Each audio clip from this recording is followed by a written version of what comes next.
Assalamualaikum warahmatullahi wabarakatuh. Terima kasih kami ucapkan kepada Ibu Rahidatul Laila Agustina MPD selaku dosen pengampu mata kuliah pengembangan bahan ajar muatan lokal, dan juga kepada teman-teman sekalian atas waktunya untuk presentasi kami hari ini. Perkenalkan, kami dari kelompok 7 yang beranggotakan Lisa Andriani, Herianti, dan saya sendiri Supriyatin, kemudian Murti Utami dan Setiana. Materi kami hari ini adalah tentang ragam bahan ajar muatan lokal berbasis TIK. Perkenalkan, nama saya Herianti, semester 8, Prodi PGSD. Pembahasan pada materi kelompok 7 yaitu sebagai berikut. Apa pengertian TIK? Pengertian bahan ajar berbasis TIK. Apa saja karakteristik bahan ajar berbasis TIK? Apa saja ragam bahan ajar berbasis TIK? Kaidah penyusunan bahan ajar berbasis TIK. Pengertian TIK.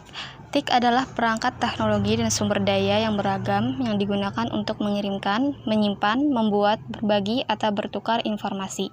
Contoh teknologi informasi dan komunikasi adalah komputer, internet, atau situs web, blog, dan email. Pengertian bahan ajar berbasis TIK. Berdasarkan peruntukannya, pengertian bahan ajar berbasis TIK ada dua macam, yaitu 1. Bahan ajar berbasis TIK. Bahan ajar berbasis ajar yang disusun dan dikembangkan dengan menggunakan alat bantu TIK untuk mengolah data, termasuk memproses, mendapatkan, menyusun, menyimpan, memanipulasi data dalam berbagai cara untuk menghasilkan informasi yang berkualitas. 2. Bahan ajar mandiri berbasis TIK. Bahan ajar mandiri berbasis TIK adalah bahan belajar yang dapat dimanfaatkan oleh peserta didik dalam proses pembelajaran mandiri, berisi satu topik sajian yang utuh dari standar kompetensi dan kompetensi dasar tertentu yang dikembangkan dengan menggunakan software, aplikasi, dan atau bahasa pemrograman. Perkenalkan, nama saya Setiana, Prodi PGSD semester 6. Materi kita yaitu ragam bahan ajar muatan lokal berbasis TIK.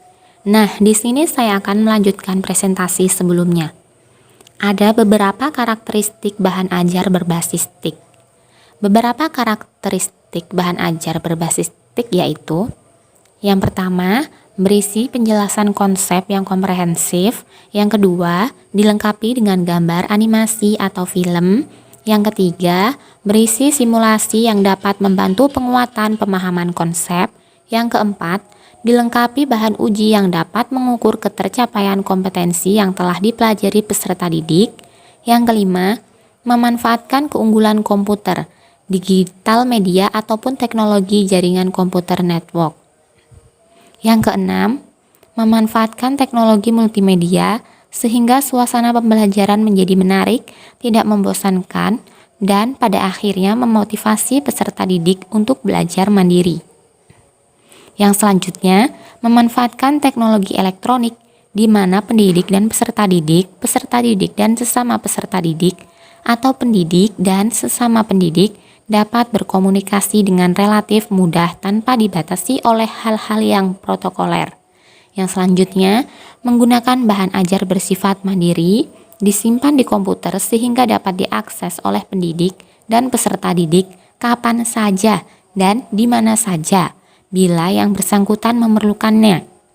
Dan yang terakhir, memanfaatkan pertukaran data, information sharing yang dapat interaktif, dapat dilihat setiap saat di komputer. Nah, itu tadi slide tentang karakteristik bahan ajar berbasis TIK. Berikut penjelasan selanjutnya. Saya Lisa Andriani, Prodi PGSD semester 8. Dapat digunakan, setidaknya dapat kita lihat pemetaannya berdasarkan bentuknya, cara kerjanya, dan sifatnya. Bahan ajar berdasarkan bentuknya yaitu bahan ajar cetak, bahan ajar dengar audio, bahan ajar pandang dengar atau audio visual, bahan ajar interaktif. Bahan ajar menurut cara kerjanya yaitu bahan ajar yang tidak diproyeksikan, bahan ajar yang diproyeksikan, bahan ajar audio, bahan ajar video, bahan ajar media komputer. Bahan ajar menurut sifatnya, yaitu bahan ajar yang berbasiskan cetak, misalnya bahan ajar yang berbasiskan teknologi, bahan ajar yang dipergunakan untuk praktek atau proyek, bahan ajar yang dibutuhkan untuk keperluan interaksi manusia. Kaidah penyusunan bahan ajar berbasis TIK. Penyusunan bahan ajar mandiri berbasis TIK harus memenuhi kaidah-kaidah yang telah ditetapkan baik pada tahap perencanaan, persiapan, penyusunan, penilaian atau validasi, dan pengiriman bahan ajar berbasis TIK. Adapun kaidah-kaidah tersebut antara lain: 1. Komponen bahan ajar, 2. Desain pembelajaran. Demikian presentasi kami hari ini. Salah hilaf mohon maaf. Kami akhiri. Wassalamualaikum warahmatullahi wabarakatuh.